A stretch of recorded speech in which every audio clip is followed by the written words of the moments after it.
আপনার মাকে যখন পাশের বাড়ি থেকে কোনো খাবার দেওয়া হয়, সেই মা আপনাকে ছাড়া খায় না। সেই মা বলে, এই খাবারটুকু যদি আমি খেয়ে ফেলি, এই খাবারটুকু যদি আমার পেটে চলে যায়, আমার আদরের সন্তানটা কি খাবে? আমার কলিজার টুকরো সন্তানটা কি খাবে? আপনার মা সারাদিন আপনাকে নিয়ে ভাবে।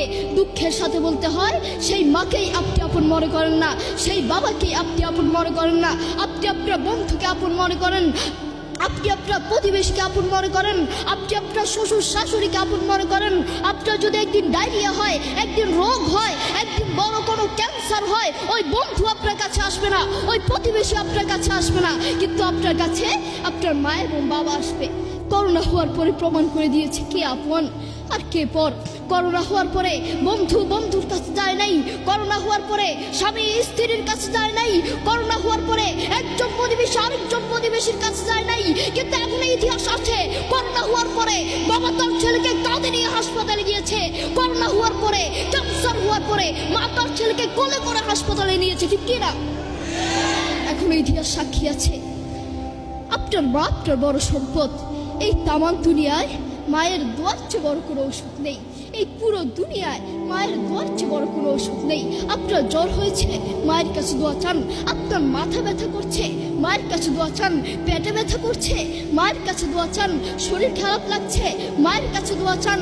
বড় রোগ হয়েছে, মায়ের কাছে দোয়া চান। বড় ক্যান্সার হয়েছে, মায়ের কাছে দোয়া চান। কালকে আপনার ফাইনাল পরীক্ষা আছে, আপনার কাছে ভয় লাগছে, মায়ের কাছে দোয়া চান। মনে রাখবেন, বন্দুকের গুলি মিস হতে পারে, কিন্তু মায়ের দোয়া মিস হতে পারে না। মায়ের দোয়া কখনো মিস হতে পারে না।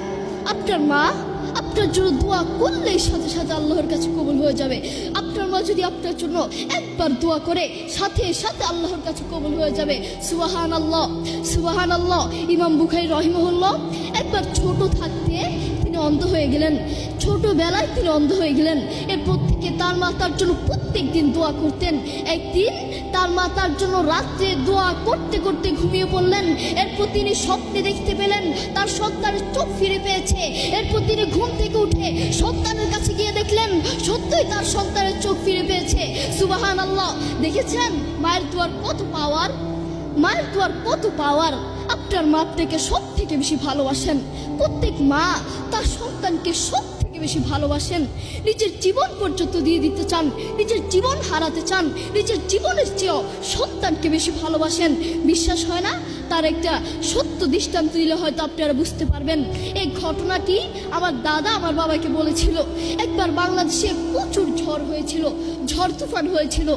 ঝড় তুফানের কারণে মানুষের ঘরের টিন পর্যন্ত পানি উঠে গেল। তখন আমার দাদা নিজের জীবন বাঁচানোর জন্য একটি গাছের উপর উঠলেন। তখন আমার দাদা দেখতে পেলেন একজন মহিলা তার ছোট্ট একটা সন্তান নিয়ে একটি ঘরের টিনের উপর উঠলেন। তিনি তো আর গাছ উঠতে পারেন না, তাই একটি ঘরের টিনের উপর উঠলেন। আমার দাদা দেখতে পেলেন পানি যখন আস্তে আস্তে বাড়তে লাগলো, পানি যখন আস্তে আস্তে আরো বাড়তে লাগলো, তখন ওই মহিলাটি চোখের পানি ছেড়ে দিয়ে তার সন্তানটিকে উপরের দিকে তুলে আল্লাহর কাছে বলছে, হে রব, তুমি আমাকে নিয়ে যাও, কোনো সমস্যা নাই, কোনো টেনশন নাই, কিন্তু আমার এই কলিজার টুকরো সন্তানটাকে বাঁচাও, আমার এই আদরের টুকরো সন্তানটাকে বাঁচাও। আল্লাহু আকবার।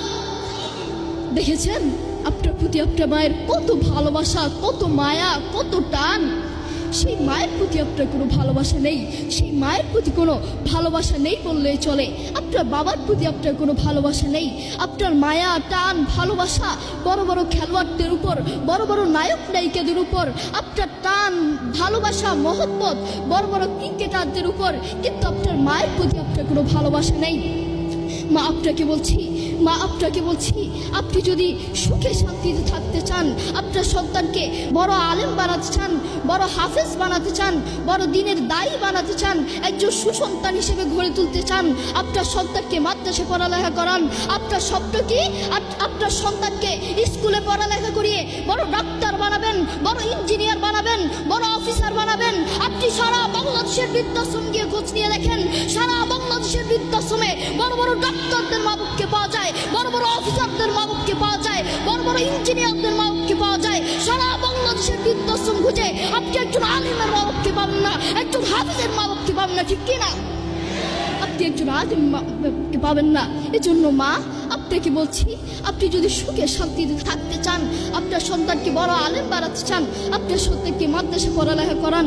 যেই ছেলের জন্য আপনি মাথার গাম পায়ে ফেলে টাকা উপার্জন করে ছেলেকে বড় আলেম, বড় ডাক্তার বানিয়েছেন, বড় ইঞ্জিনিয়ার বানিয়েছেন, বড় অফিসার বানিয়েছেন, সেই ছেলেই তো লাস্ট পর্যন্ত আপনার সাথে একটা মিনিট কথা বলতে চাইবে না।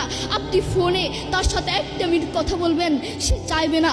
এজন্য আপনি যদি সুখে শান্তিতে থাকতে চান, আপনার সন্তানকে দিনের দায়ী হিসেবে গড়ে তুলতে চান, আপনার সন্তানকে মাদ্রাসা পড়ালেখা করান। আল্লাহ তাআলা আমাদের সবাইকে বেশি বেশি মা বাবার সম্মান করার তৌফিক দান করুন। আল্লাহ তাআলা আমাদের সবাইকে বেশি বেশি মা বাবার খেদমত করার তৌফিক দান করুন।